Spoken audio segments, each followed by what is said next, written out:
Welcome to Turn a Page, the official comic book club for Nerd Initiative. Each week, the NI Bullpen will be covering the world of comics, talking to creators, deep diving into some fantastic stories, and much more. Now let's hand it over to the team and turn a page.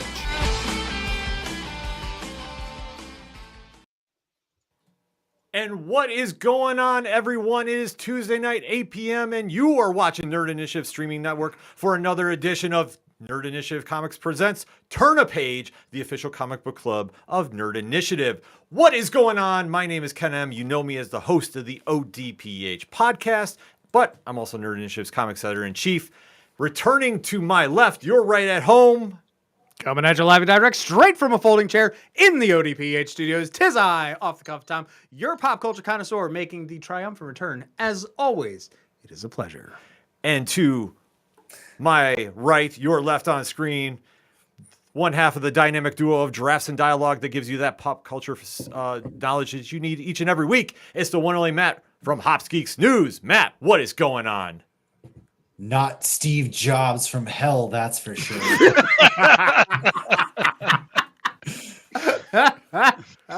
What's up, who's guys? that guy below us? Oh, what's going on? And returning to the show, Fourth time on Nerd Initiative. I used all 4 of my 5 fingers. I was gonna say, how many times has he been on the ODPH too? The 90th time, and I have a fancy Yes. ODPH coffee mug that keeps me hydrated, and it also keeps its promises, much like the delivery. Get the merch. Look at that product placement. Reasons. Our fourth co-host of the show. I mean, or we should just be honest. Let's say at he this is our point, yes. very special guest, returning triumphantly with a brand new Kickstarter project that is smashing its predecessor's goal. Look, it's Horus. In the first day alone. It's Horus in Hell #2. He's It is. one half of a dynamic duo that brings you the craziest stories involving the world's funniest named magician and the most devastating rabbit. Is the one, the only writer of Pocus Hocus and Horus in Hell himself, Allen Dunford. Allen, welcome back. Hey guys, I'm so happy to be here. I always love talking to y'all, and I scream this from the mountaintops whenever I can. You guys are some of the best people on camera and even better off camera. I love this community. So I gotta much. say, it's so fun, Alan, when we're doing any of our episodes and all of a sudden we just see you drop into the chat. So either you really have a very boring Tuesday night or you really like us that much. I'm going to pretend like I really like you guys that much. Okay. No, obviously, always love to come in and just try to show my support, because you guys do that with every layer of comics from indie all the way to the top. So I appreciate you guys. Oh man, well, the pleasure is all ours. Like I say, the quality of your work and how much you and your team at Rabbit in a Hat Studios has been putting on over the past couple of years, and seeing this just organic growth into what has now become a staple of independent comics. I mean, let's talk about it first and foremost. We have the triumphant return of the demonic devastator himself, Horus in Hell. Yeah. And the Kickstarter kicked off today, like I touched upon. The link is in the QR code at the top left of the screen as you're watching at home. So make sure you click on that. Make sure you sign up. And let's get into it. I mean, going into the second project, what has been the emotions today? What has been going on?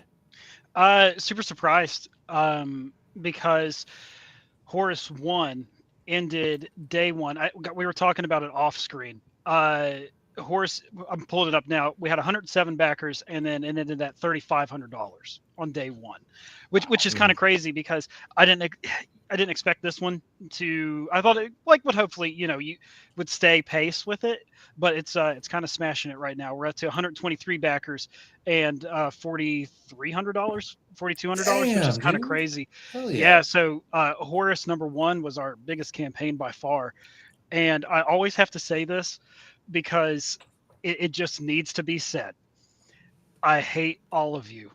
And I'm so upset, because Horus was that character that we spent the least amount of time on. And he was just like our little fun throwaway. Like it's so cute to have a sidekick. And then he's just spun into his own thing. I mean, obviously we couldn't be happier, but come on. Dude, That's how it always happens, right? It's a demonic like not an Easter bunny, but it's like a demonic rabbit that's also like cute and badass. So like you had to have a feeling like you knew people were going to latch onto the cuteness right away. And then anytime there's like a cute animal that has some sort of like spunk to it, come on, the people love it. The people love it. Yeah, obviously, huge shout out to Kit Wallace, the series artist. Without him bringing his coloring and just his fun and energy into these pages, I mean, just always just thank you, Kit, for taking this project on. Now, speaking of which, I'm going to go here and say, before you tell us all about the stuff about issue 2, I'm going to twofold this, okay? So in Pocus Hocus, we have a wonderful little Webber friend, is always nice and neatly drawn and anatomically correct. Where did you guys get the idea to go completely psycho and just make him look like this thing? And what are we going to expect from him in number 2? I'm not, by the way, Warner Brothers, I am not trying to do any copyright. Thank you very much. There's a cease and desist in our inbox. Yeah, God, this stream already got shut down. Brian Belondo, who is our series artist for Pocus Hocus and Grandma Chainsaw, obviously vastly different style than Horus. But Horus was one of those things where I don't think Horus would have existed as much as he would have if it wouldn't have been for Kit, because Kit was with us since day one, when we knew absolutely nobody in the indie comic scene. We didn't even know how to get a variant cover from people who wasn't just in our immediate friend group. And then my letterer, Dave, he was kind enough to try to throw me a bone, and he reached out to Kit because they'd done a lot of work together, and he thought Kit would be good for it. So Kit's first cover for Pocus 1, he actually drew Horus on top of Pocus's hat. And then it seemed like Kit just kind of incorporated him in every cover after that. And it just felt like a natural progression to be like, hey, let's have Kit draw a 8-page short story, because people were asking for a Horus origin story. We want to see more Horus, so we just had Kit do that, and then the ash can took off, and we're like, oh God, I guess we have to write a full story. So so we went ahead and asked Kit, like, hey, do you have even the time to do this, because he's so busy? And he said, yeah, mate, let's do it. And we went ahead and knocked it out. And when we were writing Horus 1, we wrote 2 different scenarios. First scenario was, what if no one backs this thing? How do we tell the story? Okay, let's try to set it up to where we can tell it in 2 issues. Perfect. But if it does well, let's go ahead and just deliver a full story. Let's have it with a 4-issue mini. Even for this arc, we can maybe expand on it later. Awesome. And like I said, the Kickstarter happened to take off, so we were fortunate enough that we'll be able to tell this thing in 4 issues. Yeah. So any spoilers for 2? Any spoilers?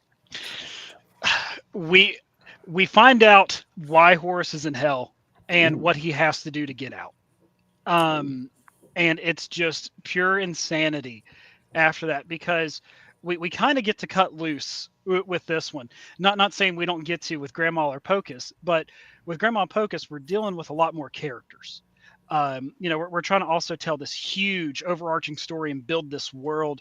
But with Horus, we're following really one main character, and then of course his brother.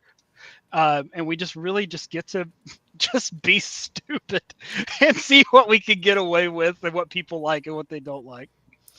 I love especially that Horus's brother is Russian, and he is not. Oh, he's a Russian hair. Yeah, we thought we were hilarious. Yes. Yeah, I thought it was That's hilarious. Like, incredible. it was clever to me. Like, that's some deep cuts. Yeah, this is the best joke I'll ever make.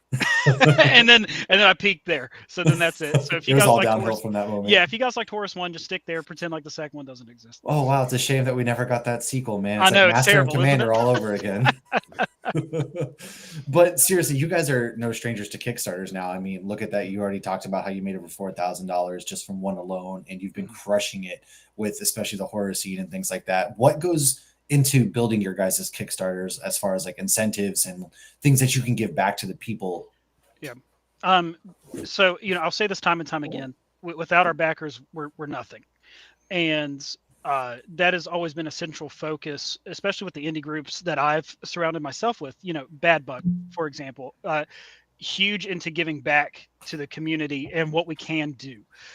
So we always try to set it up to where if you're a first timer or a veteran coming in and backing us, we want to make everything accessible. The biggest thing for us is always making sure we have a pseudo a la carte system where you're not strong armed into buying a huge tier just for one item that you want. I mean, yeah, of course we'll have bundles and everything like that, but we try to have everything set up to where you can just, hey, I like this cover and I just want this other cover. Cool. There's a 2-pack. You can get that. Or I like this cover and I want to add on a t-shirt and I don't want the main cover. Cool. Just go and add the t-shirt on.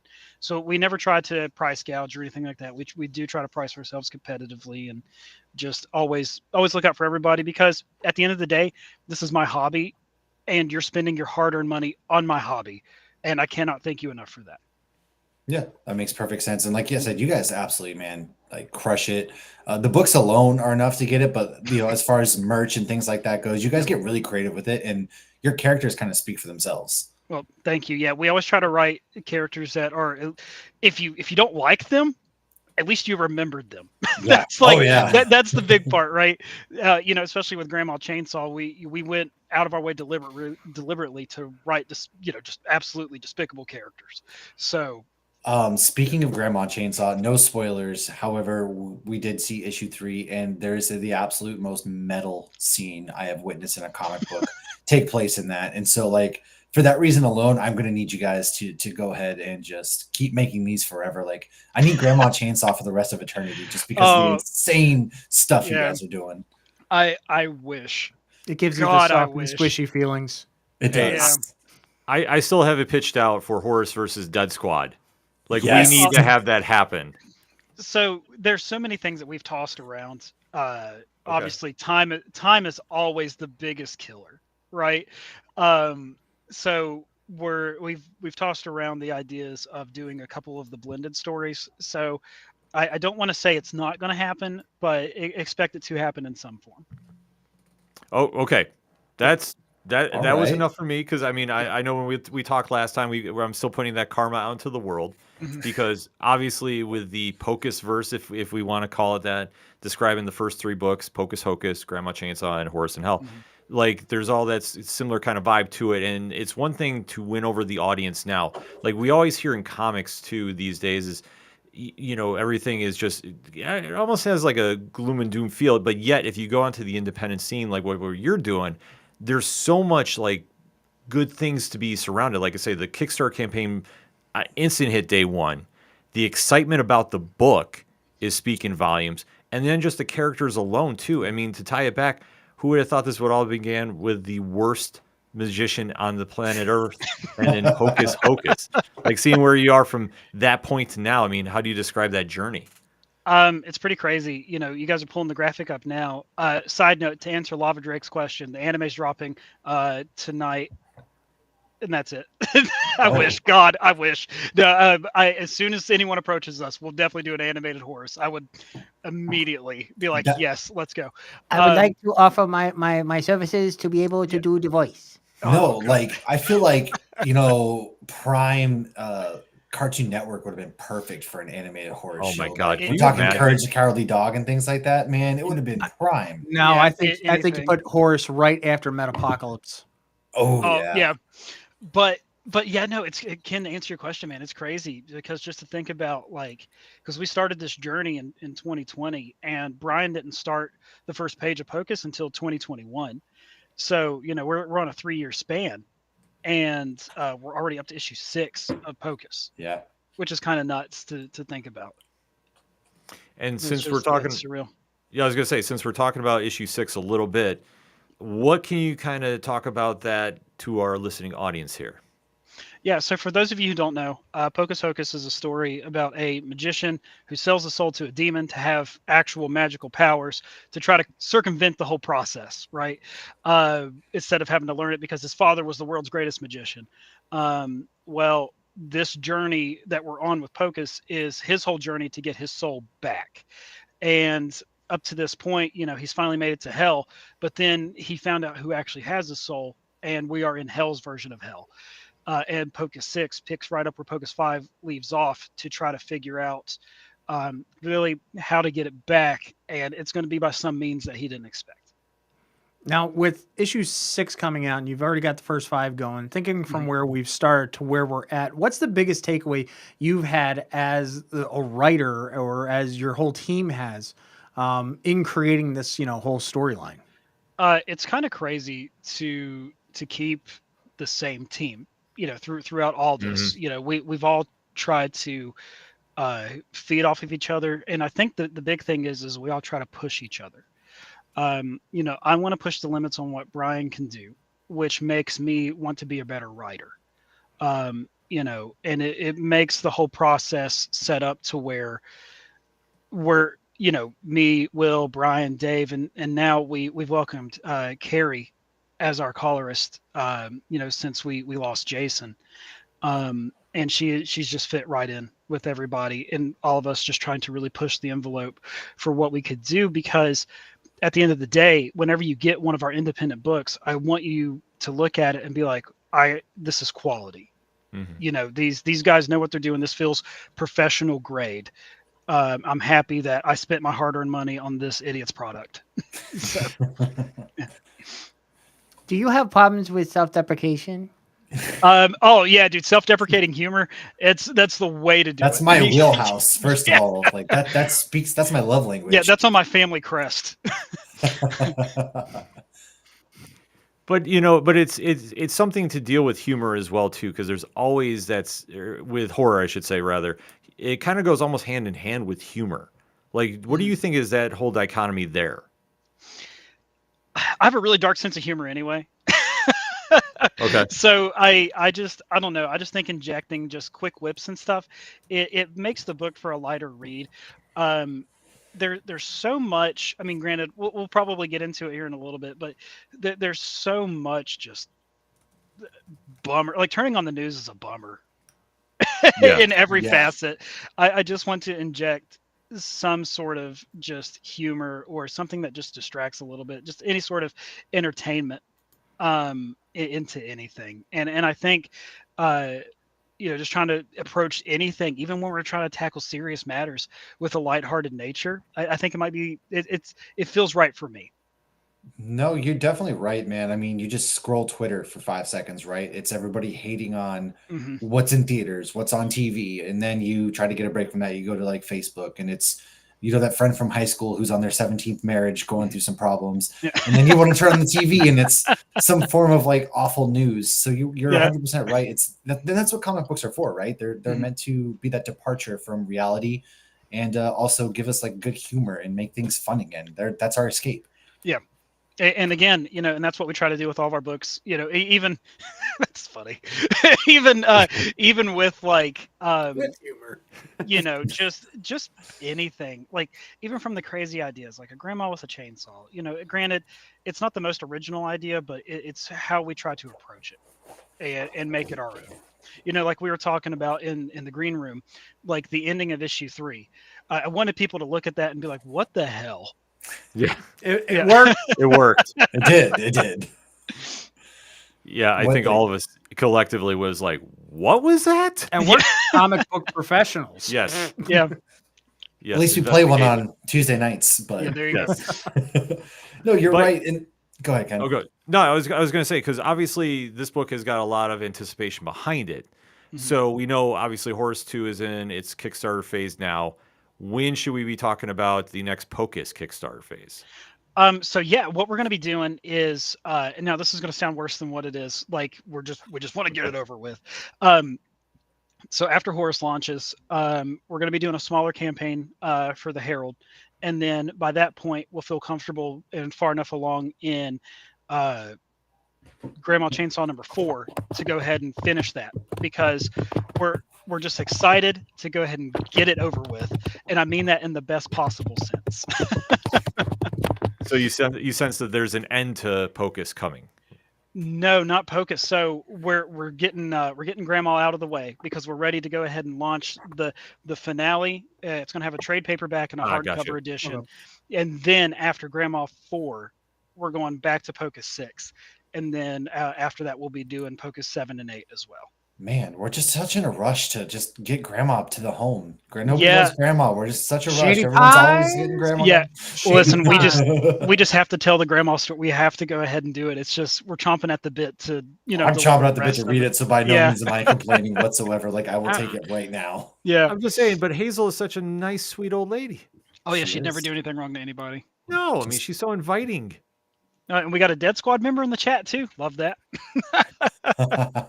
Oh, that's awesome. Nice. And I know you talked about a couple different projects, but Matt and I were talking about one off air there, and I know he Yeah. kind of wants to ask you about this. So Beneath the Lighthouse follows, the horror vibe, but it's vastly different.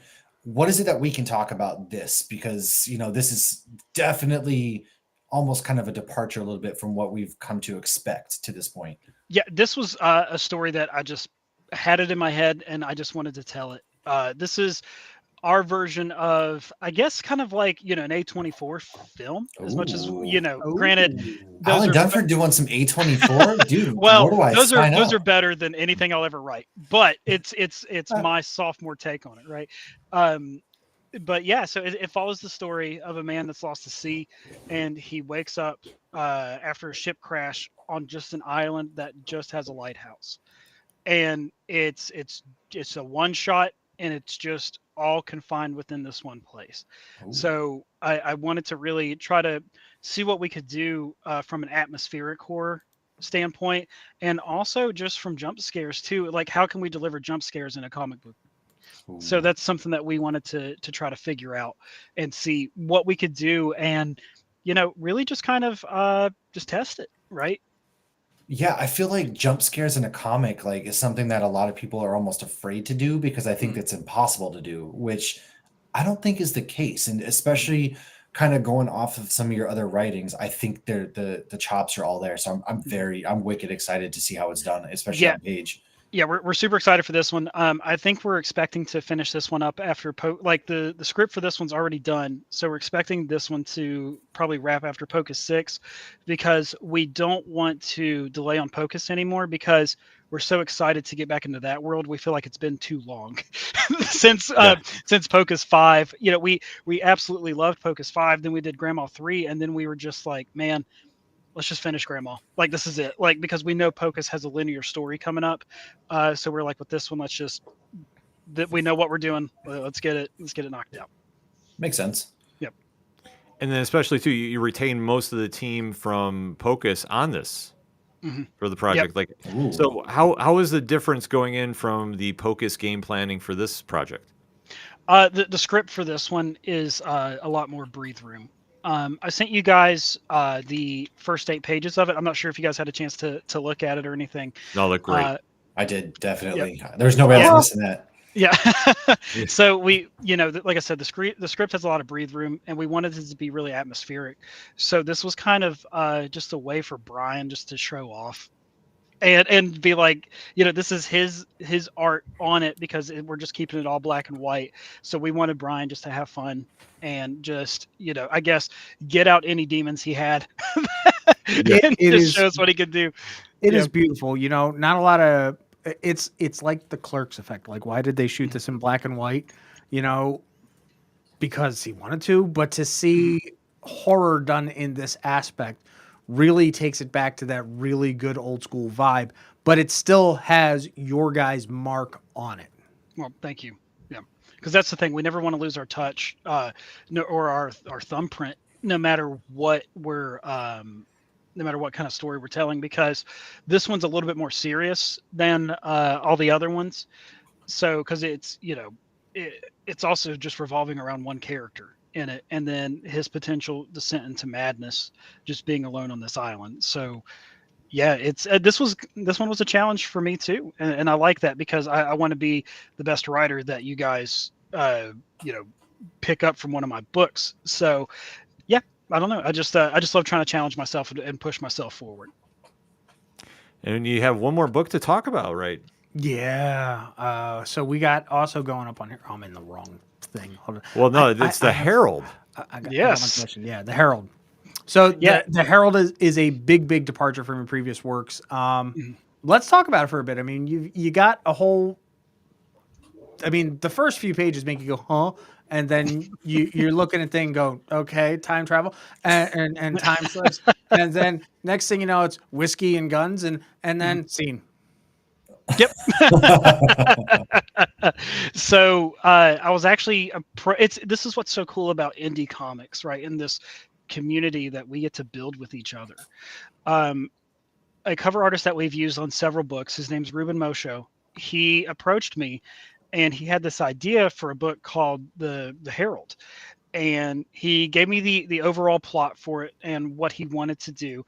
So then I took it and then I tried to inject some Allen into it. Gross. I'm never saying that word again. And then I tried to put in some of my ill-informed opinions, and then we just bounced some ideas off of each other, and then we ended up coming up with this story that we think is going to be pretty good. It follows, like I said, a stranger that comes into a town, and he's on a quest to retrieve an item that we get to kind of see him try to chase throughout time. So we have this being that's ultimately timeless, which is kind of cool to see that. Yeah, I mean, that's something too. Like when I first saw it, I was like, I'm not sure what to expect here. And that was something that really threw me off too, because I mean, obviously it doesn't look like anything that you've done thus before with the Herald and, or I'm sorry, with Pocus and Grandma Chainsaw. Like it was more of a serious tone, which what's good about this is though, the beginning of it is relatively serious-ish. But when we get to issue 2, we get to really start having fun by introducing some crazy characters that I love to try to always do. I love making the secondary characters, because I feel like that's the stuff that a lot of people remember. But yeah, so what we're doing with this one is, like I said, we're going to be launching a smaller campaign with this one, following Horus. But on Horus's campaign, you can actually get that cover, and it's only going to be available on this campaign. It's going to be foil embossed, and it's going to be numbered, and it's just kind of a way to, I guess, pre-order it, because chapter 1's already done, the book's finished. So after the campaign launches, we'll be able just to ship it, which is great. Ooh. That's gonna be something to see. Yep. Now, especially like foil covers, man. I feel like foil covers are a big thing right now that a lot of people are kind of buying into. Do you find that's kind of like the I don't want to say craze, but is that something you guys are seeing a lot more popularity of? Well, side note, yes, I am a crazy cat lady. I have 3 tabby cats, and I cannot tell them apart. I'm okay with this. I am the ultimate cat dad. Don't worry, I brought a cat just for the occasion on the sweatshirt. Even see. Perfect. Yeah. So what we're trying to do too, like, because obviously we have Horus covers that are foil, and we have the exclusive Carrie Salveo foil cover and metal cover on the Horus one. But with this one, we want to try to change it up a little bit. It's just a standard cover, but the logo for it is going to be the foil emboss. So we wanted it to really just stand out that way. And like I said, this was just kind of a way for us just to test the waters and give people a sneak peek at what we're doing. I was able to send you guys the first issue of Herald, and I love Ruben's art on it, and I love his choice of just flat colors, because he really wanted it to feel like it was made and drawn within that time period. And because it was so funny, because I've gotten covers from Ruben before, and dude, the coloring is so deep, and then the drawing is just totally different, and then he shows me this and his concepts, and it looked like a totally different artist did this, but he really wanted it to feel like it was drawn from that time period, to really put you into that mood while you're reading it. Speaking of periods, and I'm not trying to give too much away, the lettering, like that's that little tiny detail right there. Are you talking about the Greek lettering? Yes. Yeah. Yeah, the Greek lettering that Dave did. So actually, the first 8 pages of the Herald is available as a preview on the Horus campaign. If you just click the image, we pulled up there. So we always like to try to do a try before you buy, because the worst feeling ever is for someone to spend their hard-earned money on your stuff and be like, this sucks. It's like, I'm so sorry. I wish I could have helped you beforehand. So yeah, we have the first 8 pages up on there, so you can check it out. And if you like it, awesome. You can add it on as a PDF or add it on as a physical copy. But yeah, what we did with that, because we were trying to really show, I guess just hammer in even a little bit more finite details. But yeah, Dave changed it up to have the Greek lettering when we go back to that period, and it's only for like 3 or 4 pages, but he knocked it out.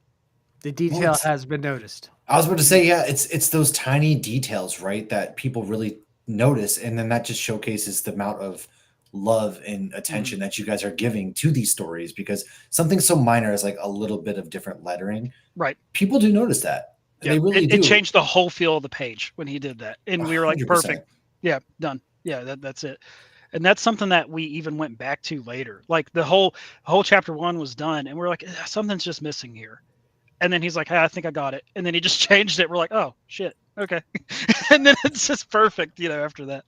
Yeah, no, I mean, it's something that lettering it's almost like a forgotten detail of a comic, but it truly can make or break a book. They're unsung heroes. Yeah, like in all honesty, like it's one of the 4 elements of great comics.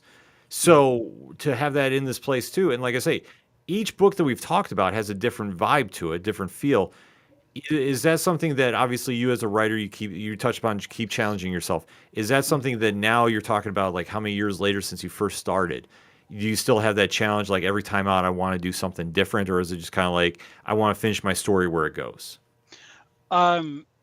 Yeah, I think whenever you're doing this stuff as a writer, sticking to I don't want to say sticking to your original plan is the way to go, but sticking to the story that you want to tell. And then just dropping in other stuff that you've learned along the way. Like the ending for Pocus is vastly different for what we have coming up in this next arc than what we originally had the whole thing to be. And I'm so happy of where it's going versus where we had it before. And again, that's challenging yourself, right? Like what's going to shock the audience? What's going to make them happy? What's going to make them sad? What's going to make them angry at you? What's going to make them never back a book again? And I always try to be mindful of the artists that I'm working with. So I try to write for their strengths. So that's kind of like Beneath the Lighthouse. I know that Brian, he loves doing black and white. So I thought that this story would be best told in black and white and just let him go as deep as he wanted to with these drawings, right? And whenever we're working with Kit for Horus, it's the opposite. We let Kit just go absolutely crazy, because how can I write scenes that have explosions of color on them, right? And just make a wow moment that way, where Brian has a different version of a wow moment, Kit has another version of a wow moment. So that's just, I think it's just being mindful about the people that you work with, because they're proud of the work that they have with us, which is awesome, and I'm proud to say that I get to work alongside them and try to, I want them to make me the best writer I can be, and I also want to push them. So I want them to look at this book and be like, wow, this is one of the best things I've ever done, right? No, it makes perfect sense. Yeah, I was about to say, Ken took the words right out of my mouth. I was literally about to say, no, that makes perfect sense. And I think that also like helps you improve your versatility a little bit more too, right? Because you're not always writing for color, for example. Like I feel like, do you find writing for black and white style a little bit more challenging than color, or the other way around? I'm, believe it or not, I'm actually an optimistic person. and I think having color lets you express that a little bit more visually. With black and white, my immediate thought, and I know obviously not everybody's this way, but my immediate thought is like brooding, right? It's hardcore, it's metal, it's doom metal, right? Like when you're looking at it, it's because I've worked so much with Brian. It's kind of like we finish each other's sandwiches at this point, right? So I know where I need to be for him, and he knows where he needs to be for me. So whenever I was first pitching this and thinking about it, it's like, well, I think now's the time for me to dial back the stupid and just like go for just a story that is just moody and atmospheric, and it might even be a good just a little bit of like a cleanser right in between everything that we're doing, just to see that side of everything. Yeah, I think, go ahead, Tom. I was just going to think it's really important to kind of, because as humorous as we can all be, there's definitely a time and a place for humor, right? And if somebody goes in expecting like, oh, this guy's just going to do humor again, it also brings that shock factor to it. And I think that's also another thing that's going to be like, oh, wow, Allen's doing something a more serious take. I have to get my hands on this, for example. Yeah, thank you. Now, if this is the needle, okay, I read you more on the horror side. That's just me. Okay. Horus is still it teeters back and forth, and we know where Harold. Well, we have an idea where Harold might be. Yeah. But again, seeing those first few pages, I'm still leaning a little this Yeah. way because something has to happen for those first few panels to give you that visceral effect. When can we see you like really go this way and like do something almost mainstream? God forbid. Oh my lord. I'm gonna ask. That's off the cuff. I mean, like, here's the thing. Like, In the I would name. I would love to do something like that. I just think that how my brain is wired, which is probably a scary thing to think about. Um, I grew up watching The Nightmare Before Christmas, right? That was like Yeah. the movie, and I hate to say that because it feels like saying you like The Nightmare Before Christmas, it's kind of like, oh god, right? At Hey, this point, that's right? like my co-host Lauren's like favorite movie ever. Yeah. So Absolutely love it. A huge fan of Tim Burton. And I grew up loving horror just because, not so much of like, yeah, the killing's awesome. It goes a little bit deeper just because of like how imaginative Okay. it is, like with creativity, right? Like, the idea that you have someone that kills you in your dreams. Whoa, wild, crazy. And then, growing up again, watching Nightmare Before Christmas since I can remember, there's a lot of weird, spooky horror elements to it. I mean, yeah, it's lack of a better term, it's a kid's movie at the end of the day because it's telling a fun story and all this stuff. But I just love incorporating those elements just because not even so much just a scare factor, but just like a weird factor too. I just think it really gets to test your imagination, and you can kind of see where you get to go with it a little bit. Well, then let's just leave the fucking needle over here. Okay, yeah, we'll just leave it there. That's fine. Until something else happens, then we'll go for it. Well, you never know because inspiration can always strike, and then Right. when you have that, you can always kind of shift gears and go. That's one thing about being very versatile, especially being on Kickstarter too. And what would you say is the biggest piece of advice that either you can give or that you've gotten about doing books on Kickstarter? Obviously, be receptive to failure.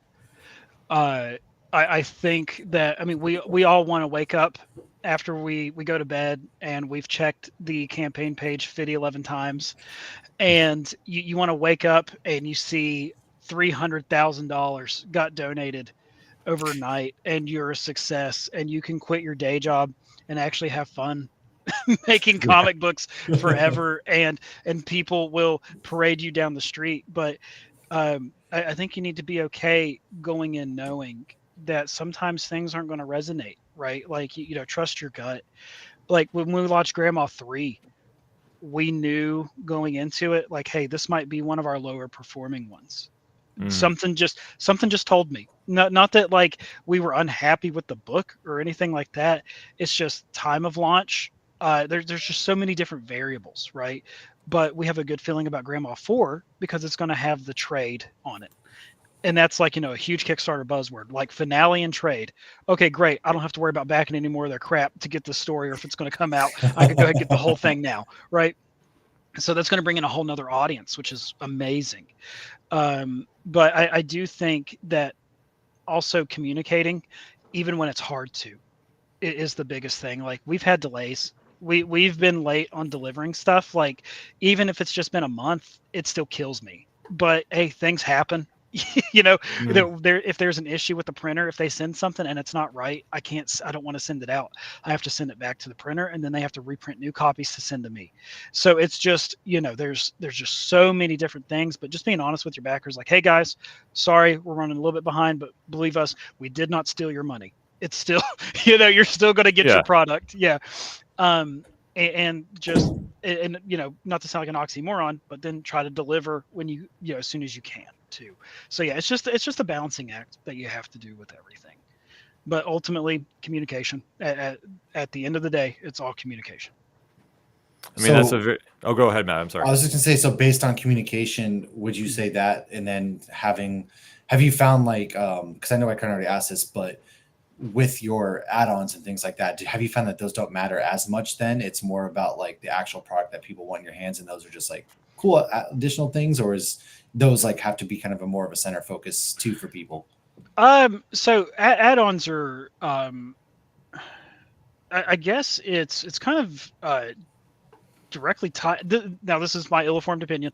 I think it's directly tied with what you're selling, right? Because some campaigns when we have T-shirts on them, T-shirts don't really do well. But this one, the T-shirts did great on Horus 1, and they're doing pretty good right now on I got Horus one. 2. Yeah, but it's just because it's the item that we have with it. It's the character, right? Mhm. It's awesome. And then we introduced the collector's box on this one, and the collector box is doing great. It's the first time we tried something, but I think if you have a good and trusted product, then people are actually genuinely fans of it, and they want to get the extra stuff that comes with it that they see is valuable to them. We always try to make something that's at least practical. T-shirt, practical. Keychain, practical. We're having a collector's box where you can store all your Horus books. Great. It's just, we try to make everything a puzzle piece that works together. Nice. Yeah, I think that's also another thing that you and your team do really well for the Kickstarter campaigns is you do have the audience fully focused in mind, like with every action you take, especially like if there's delays, you're always very honest and upfront about it. And I think with each campaign too, you've really adapted to the market at hand. It's not like the same old, same old. Like you're very, conscious of how that is. I mean, especially too, where you're seeing now more and more Kickstarter campaigns getting started, more creator-owned. It seems like more of a shift in that for the market. And then, keeping all that in check, is that something that you see the market growing further into is more creator-owned? I think so. Like it just seems like kind of being independent is sometimes where it's at, right? Because you definitely have the more you have freedom of control with that, and obviously shout out to Bad Bug for that, because they're doing a lot of great things, and they are also trying to push me to have not so much the best book that I can have, which is I always put that pressure on myself.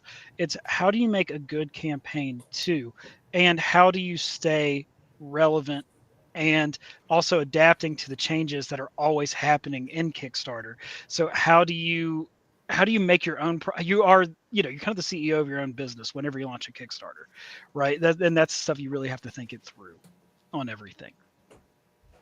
Yeah, there's definitely a lot of stuff that people don't realize, I think most people think, okay, they just write the comic book, they draw it, and then it's, all right, we're going to push a Kickstarter and hope people back it, when they don't realize that it's a second job in itself. It is. God, I wish I could time travel. Like, I wish I could hit launch, I'm ready to launch the campaign, and then wake up 18 days later. You just sit there and I'm like, all right, my work is done. And be like, what do we do? Right? Because, running a Kickstarter, yeah, it's fun, I guess. But it's just one of those it's stressful, but it's a good fun stress, I guess. Well, I mean, that's the whole reason you get into this. I mean, obviously, like you touched upon, this is a hobby, but it's a hobby that you're very passionate about. And it's one that you treat as a real job too. I mean, because it is. Because if you're going to take yourself serious in this manner, that you definitely want to be, come across to the audiences that manner too. Yeah, 100%. And especially with all the books you have coming out. I mean, is there any future plans that we haven't even discussed yet? Oh God, yeah. Yeah, there's so much crap. Horus versus Grandma. Horus versus Grandma. Oh man, I would love to do that, but there's other stories that we want to tell. One of the ones that we're talking about doing after Grandma ends, because we love the idea of Grandma Chainsaw so much that we want to write something in that vein again. So one of the things we talked about was Deacon Dan's Famous Chili. Yes. Which is a comic book that follows a church deacon named Dan, who wins the church chili cook-off every year. But we find out that he's slowly turning the town into cannibals because he's serving people. So it's kind of like a Dexter meets Sweeney Todd type thing. I love that idea so much. All right, I'm going to throw this one out here. Now, we know Grandma's ending at 4, but here we go. I'm just going to put it out there in the ether. A network of grandmas all over the world, and you can write cultural stories. Cultural grandmas? Cultural grandmas. That would be wild. Yeah, that'd be nuts. It might be a little insensitive, but I'm just saying, Writing it down now. All right, perfect. Like you can have docket. Like Stregonona, which is an old Italian story, but you could do a fun twist on that. I don't know. Just putting it out there. I'm an ideas guy. Yeah. No. I'm really good at spending other people's money. Yes. Now, we do have another question, and if I'm jumping ahead, Ken, let me know. But there was a recent Fantastic Four casting. And, Perfect thing casting. Perfect. I mean, care for about the sure. And then we have team ups such as the Thunderbolts. We have team ups such as the Suicide Squad. What would be your ideal casting if they were ever to do a live action Dead Squad? Oh my God, I've right. never thought about that. Let's run this down. I've got the whole list right here, so we're just going to do them as they were introduced. Okay, you Night go Moon. for it because I'm more interested in that than because I wouldn't even know where to begin. Okay, so for me, Night Moon, who's the first one introduced, specifically with the whole lettering, I would say a young Liv Tyler. I could see that. Okay, yeah, actually, yeah, that's really good. That's a good one. Okay, Doc X. Anybody? Nicolas Cage. Yeah, it's got to be Cage. I would say if we want to go for a younger vibe, all right, hear me out. Who's the boyfriend from Pitch Perfect? Oh, I know who Adam- you're talking about. Adam, No, you're not. No, it's the other one, the actual boyfriend, right? Oh. I forget. I don't know. I should But remember. he's his got name, that but sitcom on NBC now. He took my girl Anna Kendrick, so I chose to forget him. Yep. She's a Now, Two-Ton, obviously I would say possibly like a Vern Troyer or Deep Roy, but even better, I say make Two-Ton so far out there, and if you had the money, claymation. Just do a claymation Maybe right there. like yeah, and just put him in. just a claymation character running around. yeah. Just to be completely different. Blood Sparrow. Look like Clash of the Titans. Yeah, I was going to say. absolutely. That would be good. Yeah, the old school one. Blood Sparrow, anybody? This is hard too. I don't know. Yeah, because I mean, obviously the Dead Squad, you can go a lot of different routes. Okay. Yeah. And since they have broken away here, I mean, this is why we need Horus versus Dead Squad. Because you can imagine that live animation movie. Like, we'll just do an animation form, and like, who would you cast as the voices? I was gonna say, do you have an idea for who would be the voice of Horus if they were ever to give it its own anime? That would be me. Honestly, I thought like maybe like Topher Grace. Oh, Would dude, be- Topher Grace is Yeah. he's such a sweet, like, oh Yeah, man, I think that'd be good. I think he could do a really good job with Horus. that'd be awesome. I'd be so behind that. We need like he's somebody who's like disappeared, but who's been silently doing like a lot of good work on YouTube, i.e. the whole stitching together the Star Wars cuts. We need more of him back. We need the Topher Grace Renaissance, in my opinion. Yeah, that would be dope. That would be fun. Now Who did you have for Fury Chan? Well, Blood Sparrow, I'm going to say Chloe Bennett from Agents of S.H.I.E.L.D., Quake. Ooh, Okay. Good call. Okay. Yeah, I can see that. Shadow Axe, I definitely Bruce Campbell. Of course. Yeah, yeah. young Bruce Campbell would yeah. be perfect. Yeah. Yeah. It'd be Yeah. perfect. And then Fury, I was working. I got anybody? Palm. I'm gonna go Palm. How do you pronounce her last name? She's Mantis. Oh, from Guardians of the Galaxy. Yeah. Okay. Let's give it a spin on that. I could see that. Okay, I could see I that. can work with that. Who'd you have? Tell me. Whisper it slowly. I'm just saying what Matt has because he had a good idea. Okay. See, I nothing. like it always kind of varied for me. So I'm just curious, like what you see, because I mean, obviously you hear these characters' voices in your head, and then when you're kind of picturing them play out, and obviously getting with your team about creating them, it's like, did anybody stick out and go like, okay, this reminds me of this? Because we've talked to a lot of creators that like to borrow a little bit from pop culture and kind of bring them into play here. Dude, listen. My weekends were spent in middle school and high school playing Friday Night Magic and D&D. So this is just probably like a lot of just what I saw, right? and going to like game tournaments for Magic and stuff like that. I remember Will and I wrote down the character descriptions for the Dead Squad, and we just sent them over to Brian, and then that was it. And I feel like Brian just had a grudge with somebody and he made all of these characters without us giving any direction on what we wanted. I mean, you're not wrong as someone who is in many types of fandoms. That like these were very typecasted type characters. Yeah. Let's be honest, they fit the freaking mold. Now, Yeah. if I'm going to throw out here for Horus, E.G. Daly or Tara Strong, just swing for the fences. Oh, Tara Strong would be cool. Yeah. Yeah. Yeah, Tara Tommy Strong would be Pickles, Tommy Pickles doing as Horus. Mhm. Think about it. Yeah, a no, that's rabbit's perfect. got to do what a rabbit's got to do. I mean, I could see that too. I just always saw him having like a deeper voice. I thought so. I was thinking the deeper voice too. for some Like reason, Danny but I- Trejo. Oh, if you had Danny Trejo, I would, especially to go against the Russian hair, who's his brother, Yeah. like the two opposite ends of the spectrum. Like, give me that. what do you say to this? I mean, See- we have the brother up here going, "Hello, hello, my little friend." Hello. I've always had Danny as the voice of the demon Yeah. in Pocus. It's Like, funny that that's- you say that, Ken, because I It's a good remember one. whenever we did one of our first interviews, Mhm. and that was one of the questions. It was like, who would you want to see play, the Pocus trio in a live action or a cartoon? And I remember we talked about Gary Oldman being Pocus, and then we both actually had Danny Trejo for the demon, which I thought was so funny because it just made sense. I don't know, it made sense to me. Yeah. Yeah. See, because I finally remember the name Clancy Brown. Oh, Boy. yeah, Oh, yeah. God. Clancy Brown is so damn good. Yeah. Yeah. See, I think he would be perfect as Horus because you need somebody with that real deep voice, especially if he's bouncing off Pocus. Well, Yeah. even better, like get him to do like a cutesy voice, and then when he gets pissed, he goes into Clancy Brown. I mean, you literally have Mr. Krabs and the Kurgan in the same actor. You've got the whole same thing going with Horus. Hello, how are you? I will defend my magician. With my life, you know. I'm here all week. Try the fish. It writes itself.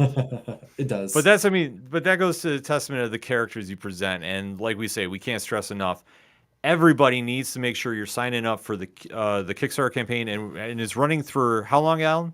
I'm pulling it up. We have 17 days to go. So I have it ending on the 8th at 10 o'clock p.m. Eastern Standard Time on March 8th. So March 8th Yeah. is going to be a very big day if you haven't signed up. You want to get in the first day, and then obviously the last week, you're going to see a lot of media pushes here at Nerd Initiative for this book because we stand behind this. We are very big fans of everything Alan is doing because the quality speaks for itself. If you are going to spend your hard-earned money on a Kickstarter campaign, Alan and his team are some of the best people you're going to support because they're doing this 100% out of passion, out of fandom, and really giving you everything you want from an independent comic that has a little bit of horror, a little bit of humor, and all points in between that you're definitely going to pick up and get your money's worth each and every time out. Well, thank you. I appreciate that because like I always say, we really do try very hard to deliver the best possible book for the readers because again, we know that, and it's no secret, and I know that probably some people are turned off by Kickstarter because of this. Kickstarter books are typically more expensive than you would go out to your local comic shop to pick something up because we're asking for more money for it, but that's because obviously we're self-funding, and we do try to also print on the highest quality paper possible and also deliver a unique one-on-one experience that you can't get from anywhere else. Absolutely. Yep. Alan, why don't you tell everybody how to find you on the social medias? Yeah, you can find me on X. Is that what it's called now? At Chaps of Fury. And you can follow us at thetophatstudios.substack.com for our newsletter. And then, of course, just follow us on Kickstarter.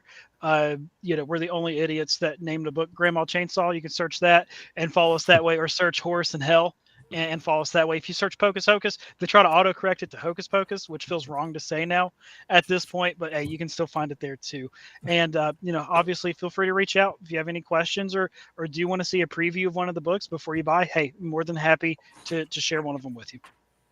Absolutely, man. Thank you again for coming on. We're definitely going to be chatting in the very near future, near the end of the campaign to recap events and talk about what is going on in the Pocus verse. Matt, before we get out of here, why don't you let everybody know what's going on with you and Hops Geeks News? Man, yeah, we're chugging along. We big week as the Bullpen Nerd Initiative team has dropped a really big interview. We Patton Oswalt, Jordan Blum, and Scott Hepburn swung by, so you can go to Congratulations on that, by the way. Thank you. Thanks. Thank you. Yeah, that's awesome. It was definitely crazy. Definitely a surreal, like this is our life Yeah. moment. Ken rocked it. Ken has hooked it up. So I mean, you can check those out. And then, dude, March 8th is another big day because Tony and I are going to be doing a MCU panel at AwesomeCon at 1:30 that day. And then the weekend after that, you can catch me at GalaxyCon Richmond doing a Batman panel and just goofing around between the breweries that are very close to the convention center and at the convention itself. So those are the next places that you can find us. And then tomorrow, of course, is New Comic Book Day. So, man, you want to read who cares about me? I want you guys to go and read what Lauren's doing because she is putting out some of the top, just absolute. I wish like my own mom loved me the way Dark Horse loves Lauren. That's just a testament to what's been going. Like she's so killer. So please read her reviews as well because New Comic Book Day is coming tomorrow morning, and we are going to have that right here. Yeah, I definitely want to plug. Lauren was the MVP of that interview that we did with the team from Minor Threats, The Fastest Way Down. So you definitely want to go check that out and definitely go see her reviews too because she's absolutely killing it as well. Tom, why don't you let everybody know what's going on with you and Off the Cuff Brand? Well, you can see me. Oh wait, sorry. Where you can see me. No, what's going on right now? Yes, I've got two articles coming up tomorrow for New Comic Book Day. One from IDW, and the other one is from, why did I just blank? G.I. Joe. Oh, yeah, that Real American Hero over land and sea and air. So two of them coming out tomorrow. And then in March, just coming up, we're less than a month away, Syracuse Collector Con. I will be doing the Power Rangers panel. You guys all know me, love me in the Power Rangers community. We're going to have some fun. We're going to be shifting in turbo and blasting off, rocking it in space. Excellent, excellent. Heck yeah. And for me and everything going on with the ODPH, odphpodcast.com, or QR codes. We love QR codes. Like here this one, at Nerd Initiative. And you shall be clicking Or on this the one one. above Tom. And that one too, as well as Matt's playing too as well. This one. So if you want to find out what's going on with the podcast, click over there. But most importantly, make sure you click on over to nerdinitiative.com. Your home for pop culture positivity. There is a lot of content on the way from the wrestling team headed up by Rich, a.k.a. the guy in the chair, who's done a great job tonight. The comics team, which I'm running with Matt and Marty and Lauren and the rest of the bullpen, they're absolutely killing it each Tuesday and Wednesday, let alone throughout the week. And then the TV department is blowing up right now. Shout out to Sean from Metalcore Nerds. Yes. Doing big things right now. And I'm on that one movies too. Look at me. Yeah. We're making big things happen here at the home of pop culture positivity. So you want to make sure you click on the QR code, sign up for all the social medias, and definitely sign up for the newsletter, which will keep you up to date about all the big events happening in 2024 and beyond. Speaking of clicking on QR codes, because we have to do it because it's part of the contract that Rich has signed for everybody, do you want to get merch? We like merch. I think you like do. merch. So you definitely want to check out the merch store of Nerd Initiative. Go support the brand with hats, stickers, mugs. You name it, it's there. Hoodies. I hear there's a Turn a Page hoodie there. I know there's a Wrestling Night Live hoodie there. And I know that there's a lot more stuff on the way as well. So you definitely want to make sure you're going out supporting that, especially when you're going to the cons, because it is con season. So you definitely want to be representing the home of pop culture positivity when you're out and about for those big events. Speaking of Wrestling Night Live, we definitely have to throw that QR code up as well, because every Thursday night, 8 p.m. Eastern Standard Time, Rich, myself, and Nick, our latest member, are breaking down everything and anything going on in Atlanta Pro Wrestling. So AEW, WWE, GCW, New Japan Pro Wrestling, and so much more. We will have a take on it, and rest assured it will be positive and cut right down the middle. So you definitely want to stay tuned for that. And last but certainly not least, there is a homework assignment that we need to give out each and every week. And that is, you have to go to Nerd Initiative on YouTube. Make sure you hit that subscribe button. Click on the bell icon for notifications and tap that like button to let the bosses know that you like the program that you're seeing on your streaming service. So definitely make sure wherever you're watching Nerd Initiative, whether it's YouTube, X, Twitch, Kick, Facebook, TikTok, LinkedIn, Instagram. MySpace? I think we're on there too. I have to check with Tony about that. There'll be some investigation. GeoCities? I don't know about Our GeoCities. top 8 is just our top 8 favorite creators of that week, and Alan's number 1. Yeah, that week. Yeah. CompuServe? It could be. I mean, I lose track so much. We're on so many. That's why there's a nice link tree now for Nerd Initiative. We've got a link tree. Right. Yes, we do. So you definitely want to click on that, and it'll take you everywhere you need to go to interact with everybody at Nerd Initiative. So that being said, we have a very big announcement for next week's episode of Turn a Page, which will be dropping Thursday. And in the middle of that, we have a great interview coming to from a brand new book that's out via Image Comics that is a devilish good time. We know those guys too. Yes. So stay tuned for that in the week. So that's another reason to drop that subscribe button, and you won't miss a minute of the content when it hits. So that being said, Alan, thank you again. Make sure you go out and support Horus in Hell in the Kickstarter campaign going on from right now until March 8th.